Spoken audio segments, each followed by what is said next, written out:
Buen día, profesora, estudiantes. Mi nombre es John Carlos Bernal Fernández, de la carrera Psicología. Voy en cuarto semestre. A continuación les voy a hablar un poco de la antropología cultural para presentar mi actividad, el foro número 2. La antropología cultural tiene dos métodos de estudio. La primera es la etnografía, que es un trabajo de campo que suministra información a una cultura en específica, y la etnología, que se encarga de comparar diferentes culturas. Por medio de estas dos ramas se ha hecho un estudio donde uno parte de la observación directa, como podemos ver en el video de los indios. El etnógrafo, el señor antropólogo, se encarga de ir a poblados lejanos que no estén contaminados culturalmente. O sea, se dice que está contaminado un pueblo cuando ya hay costumbres, cuando ya hay utensilios o cuando ya simplemente se empieza a hablar de la ciudad o de una cultura que no es propia de ellos, ¿no? En el video se observa que el señor llega en una canoa.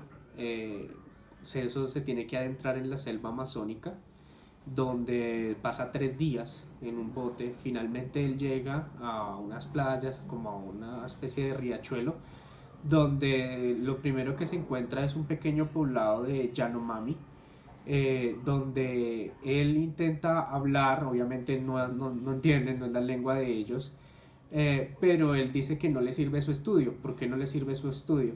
Porque primero son muy pocas personas, era un pequeño poblado.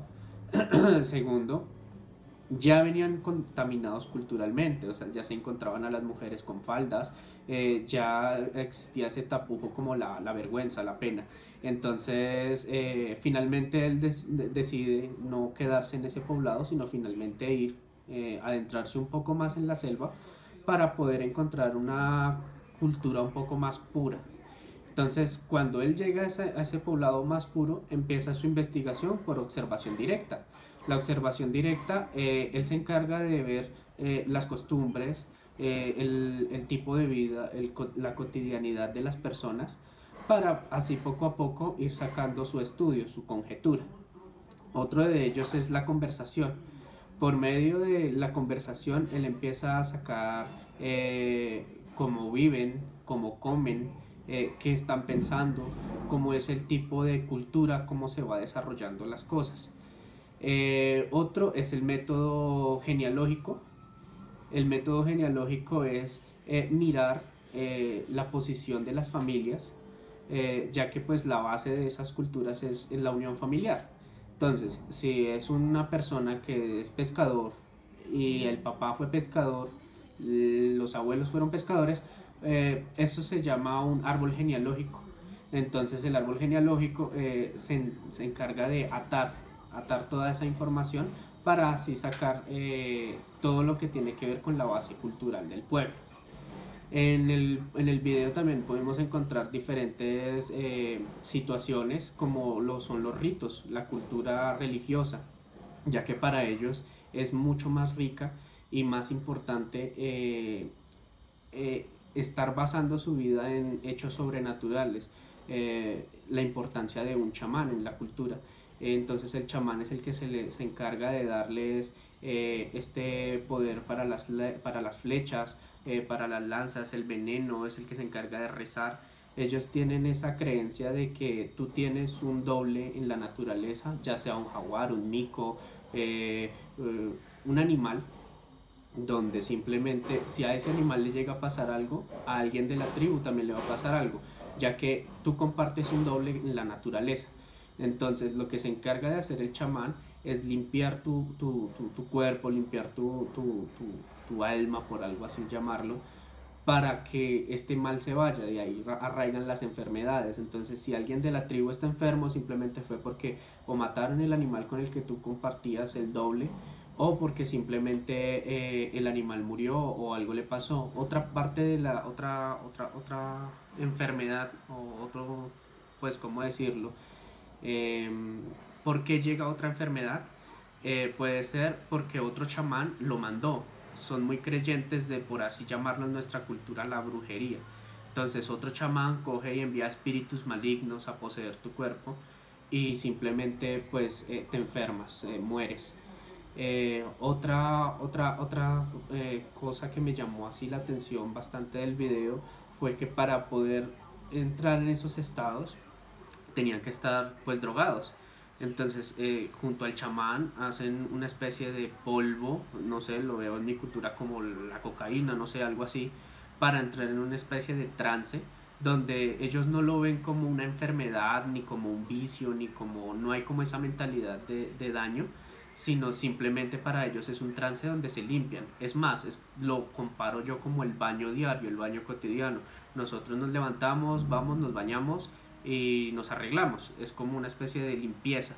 Para ellos la limpieza vendría siendo algo así, estar en ese trance, en esa especie de droga, pues para poder limpiar su espíritu, ya que pues finalmente no existe un pecado como tal marcado en el sentido de no robarás, no matarás, no violarás, sino ellos el pecado más grande que tienen o ante su comunidad es ser mezquino o ser avaro. Eso está considerado pues ante los ojos de Dios como lo más malo, lo más perverso pues que puede hacer una persona y no gozaría pues de una vida eterna según ellos.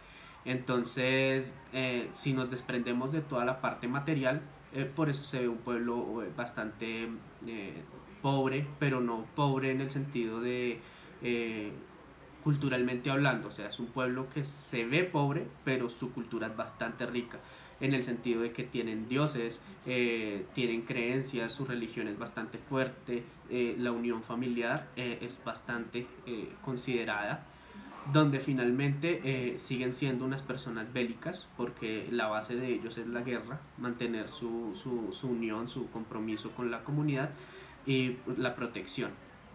Lo que ellos buscan finalmente es alianzas con otras tribus, donde finalmente por medio de rituales, bailes, danzas, ellos llegan como a una especie de tratado de paz.